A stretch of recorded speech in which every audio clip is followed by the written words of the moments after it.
सत्यपाल मलिक कह रहे हैं कि आरएसएस के लोग 150 करोड़ रुपए लेकर घूम रहे थे। 122 केस तो हमारे ऊपर हो गए। सुनिए ना यार, इतना बौखला क्यों रहे हैं आप? मैं आपके बीच में नहीं बोला ना। शांति से सुनिए जरा, सुनिए का धैर्य रखिए। मोदी जी की तरह एक तरफा भाषण मत दीजिए। हम ये कह रहे हैं कि सत्यपाल मलिक स्वयं कह रहे हैं कि 150 करोड़ के मेरे पास ऑफर आए। किसके थे, किस कंपनी के थे? कि आरएसएस के लोग हैं कुछ ऊपर वाले। उसके ऊपर आज तक खामोश है सरकार, लेकिन घोटाले दूसरों ने किए।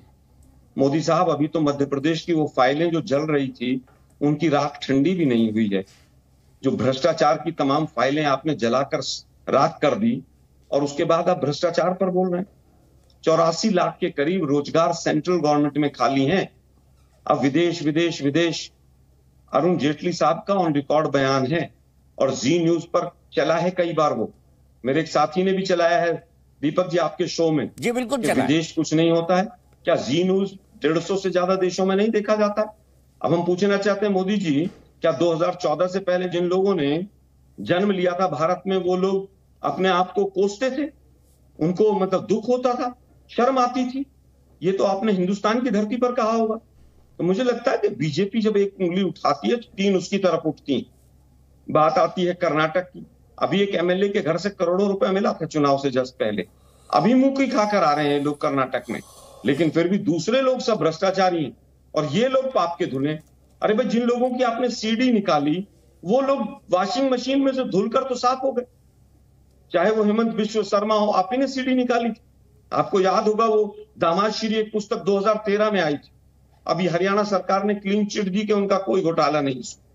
राजस्थान की सरकार आपकी 5 साल रही, 2013 से लेकर 2018 तक एक घोटाला साबित नहीं कर पाया। मैं फिर चैलेंज करता हूं कि आपके पास अगर कोई चीज है तो विपक्ष को जेल में डालो, लेकिन देश के प्रधानमंत्री महोदय, ये चुनावी भाषण देना बंद करो। आप पूरे देश को बदनाम करते हो। जिस राज्य में चुनाव होता है वही राज्य की सरकार भ्रष्टाचारी हो जाती। मेघालय में अभी चुनाव था, अमित शाह जी कह रहे थे कि सारी जितने लोग ये सरकार में है सब के सब जेल जाएंगे, और सरकार बदली तो उसी सरकार की गोदी में जाकर बैठ गए। तो मोदी साहब, अमित शाह जी और बीजेपी, इनका कोई दीन ईमान नहीं है इस मामले में। स्टेटमेंट जिस राज्य में जैसा चुनाव होता है वैसी स्टेटमेंट दे देते हैं। बाप बेटी की सरकार सबसे भ्रष्ट थी, फिर उनके साथ सरकार बना ली। जम्मू कश्मीर में याद होगा पीडीपी के साथ, फिर भ्रष्टाचार खुद मिलकर साथ उनके किया, और उसके बाद फिर क्या हुआ, भाग खड़े हुए। आज पीडीपी बहुत खराब है।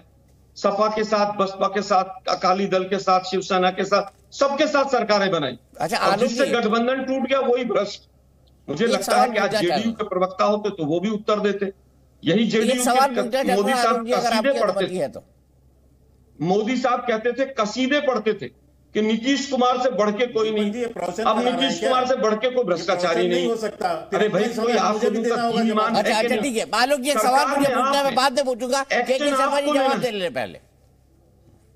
नहीं, मैं दीपक जी आपको जवाब देना चाहता हूं, जो ये बार बार उठा रहे हैं। इनका दोहरा चरित्र देखिए। अभी 1-1.5 महीना पहले क्या चिल्ला रहे थे, ईडी और सीबीआई का केस गिनाते थे, कहते थे हम विपक्षी दलों के ऊपर इतने 122 127 केसेस हो गए। अभी ये कह रहे हैं कि एक भी केस नहीं किया।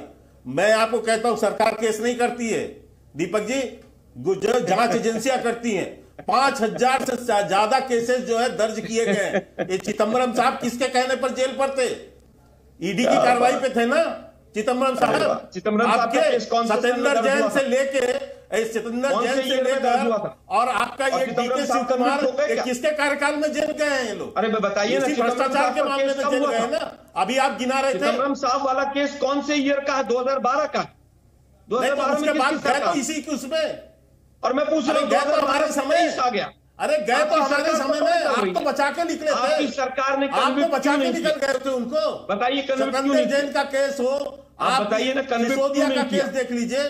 ये जांच एजेंसियां करती है, सरकार नहीं करती। जांच एजेंसियों को तो आपकी सरकार थी जो सरकार इन्वॉल्व होकर करती थी। यहाँ जांच एजेंसियां करती हैं। दीपक जी, आप मुझे दूसरी बात छोड़िए ना भाई, जांच एजेंसियां बीजेपी की जेब में बैठी हुई। मुझे पता है कि इनकी थेतरबाजी में जानता हूं। आप, मैं तो कह रहा हूं, जांच एजेंसी अगर काम कर रही है, कर्नाटक की बात की तो आप एक केस बताइए जो 2014 के बाद रजिस्टर हुआ हो। अच्छा, आलोक जी बोलने दीजिए ना, हमको कंक्लूड करने दीजिए। आप दोनों ने एक दूसरे को पर्याप्त ढंग से टोक लिया है, अब दिक्कत नहीं है। के जी बोलिए। अब मैं दीपक जी कहना चाहता हूं, अभी इन्होंने कर्नाटक की जीत की बात की।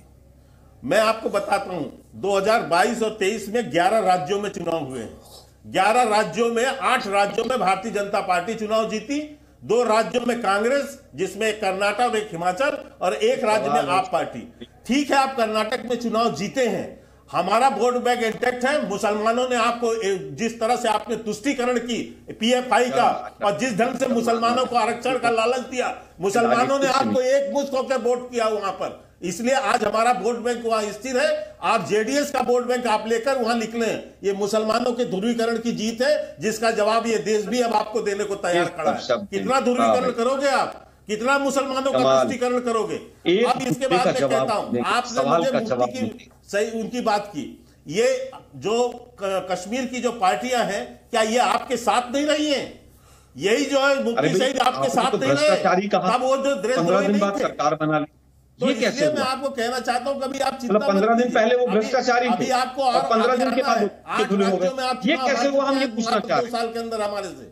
तो इसलिए आप हमको ये मत बताइए कि देश क्या कर रहा है। देश अच्छे से जानता है कि जिसका जो है, जो भ्रष्टाचारियों की ये जमात जो वहां पर बैठी है, वो उसको जो है सजा देना और ये देना, और उसको उसके विरुद्ध किस ढंग से जो है जनादेश देना है, ये देश की जनता को पता है। ठीक है, मैं आप दोनों को रोकूंगा, मैं आप दोनों को रोकूंगा।